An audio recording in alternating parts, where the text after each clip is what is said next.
ஆடம்பர விளம்பரங்கள், வரவேற்பு பேனர்கள், பிளக்ஸ் போர்டு அப்படின்னு வழக்கமான பிரம்மாண்டம் எதுவுமே இந்த பதவியேற்பு விழாவுக்கு இல்லையேன்னு சென்னைக்காரங்களே ஆச்சரியப்பட்டு போயிட்டாங்களாமாங்க. பேசிக்கிறாங்க. தலைவா, முதலமைச்சர் பதவியேற்பு விழாவை பார்க்க சென்னையில தொண்டர்கள் வண்டி வண்டியா குவிஞ்சதால அங்கங்க டிராபிக் ஜாம் ஆச்சா. ஆனா பெரிய அளவுக்கு பாதிப்பு இல்லையா? பேசிக்கிட்டாங்க. போன தடவை பதவியேற்பு நடக்கும் போது அமைச்சர்கள் சில பேரும் சரத்குமார், சேகு தமிழரசு, தனியரசுன்னு இன்னும் சில தலைவர்களும் 1 கிலோமீட்டர் 2 கிலோமீட்டர்னு நடந்தே வந்தாங்களாமா.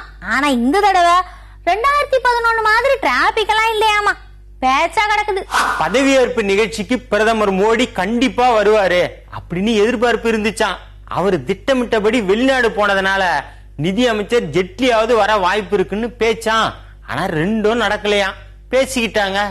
அண்ணே, மத்திய அமைச்சர் வெங்கையா நாயுடுக்கு முதல் வரிசையில முதலிடம் ஒதுக்கி இருந்தாங்களாம்.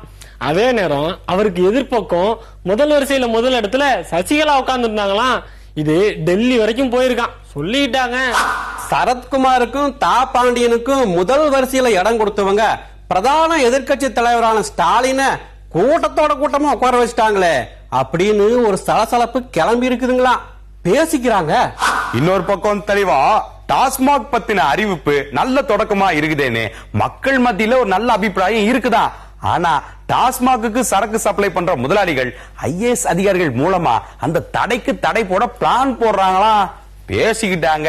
பள்ளிக்கூட குழந்தைகளுக்கு காலை உணவு திட்டம் தமிழ்நாடு முழுக்க சந்தோஷத்தை கொடுத்திருக்குதாமா.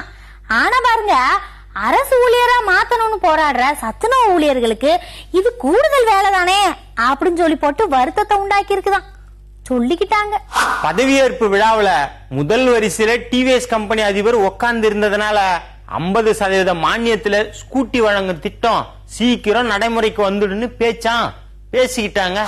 அண்ணே, பதவியேற்பு விழா சீட்டிங் அரேஞ்ச்மெண்ட கூட்டி கழிச்சு பார்த்து இவங்களுக்கு ராஜ்யசபா கிடைக்கும்னு ஒரு ஃபீலிங் போயிட்டு இருக்கான். பேசிக்கிட்டாங்க.